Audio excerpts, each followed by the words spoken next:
वो योद्धा जो इच्छा मृत्यु का वरदान लेकर जन्मा, जिसने सिंहासन, प्रेम, विवाह सब कुछ त्याग दिया सिर्फ एक वचन निभाने के लिए। महाभारत का सबसे सम्मानित पात्र भीष्म पितामह। हस्तिनापुर के राजा शांतनु को एक सुंदर स्त्री से प्रेम हो जाता है, गंगा।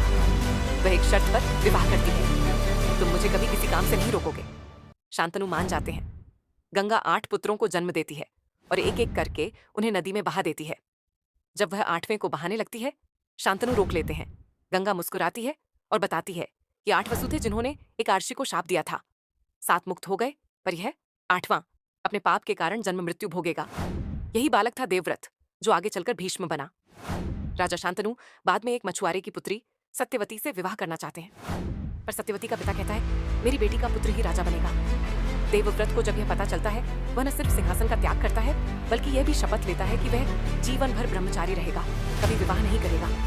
देवताओं तक को यह व्रत चौंका देता है और आकाशवाणी होती है, आज से यह देवव्रत नहीं भीष्म कहलाएगा, क्योंकि इसने भयानक व्रत लिया है। भीष्म अत्यंत तेजस्वी और अपराजेय योद्धा बनते हैं। उन्होंने अपनी शिक्षा परशुराम से ली और हस्तिनापुर को कई युद्धों में विजय दिलाई। एक बार 3 कन्याएं अंबा, अंबिका और अंबालिका के विवाह हेतु भीष्म काशी जाते हैं और उन्हें स्वयंवर से बलपूर्वक हस्तिनापुर लाते हैं। परंतु अंबा पहले से ही किसी और से प्रेम करती थी। जब भीष्म उसे लौटा देते हैं, वह अपमानित होकर प्रतिशोध की आग में जलती है और अनेक जन्मों के बाद शिखंडी बनकर भीष्म के अंत का कारण बनती है। कुरुवंश में जब कौरव और पांडवों के बीच युद्ध छिड़ता है, भीष्म पितामह कौरवों की ओर से लड़ते हैं, क्योंकि वह हस्तिनापुर के प्रति वफादार थे, न कि किसी एक व्यक्ति के। पर यह युद्ध उनके हृदय को चीर रहा था। एक ओर दुर्योधन का अधर्म, दूसरी ओर धर्मराज युधिष्ठिर का न्याय। मैं तुम्हारे पक्ष में हूं, पर वचनबद्ध हूं। जिस दिन तुम मुझे स्त्री से लड़वाओगे, मैं अस्त्र नहीं उठाऊंगा। 16 दिन तक महायुद्ध में कोई भी भीष्म को परास्त नहीं कर पाया।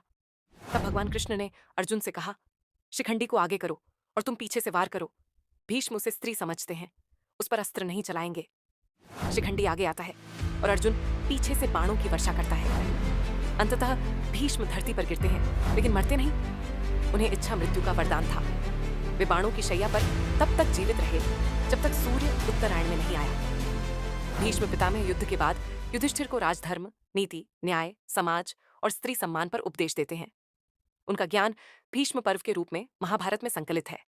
अंत में जब सूर्य उत्तरायण में प्रवेश करता है, तब भीष्म ने शरीर त्याग दिया।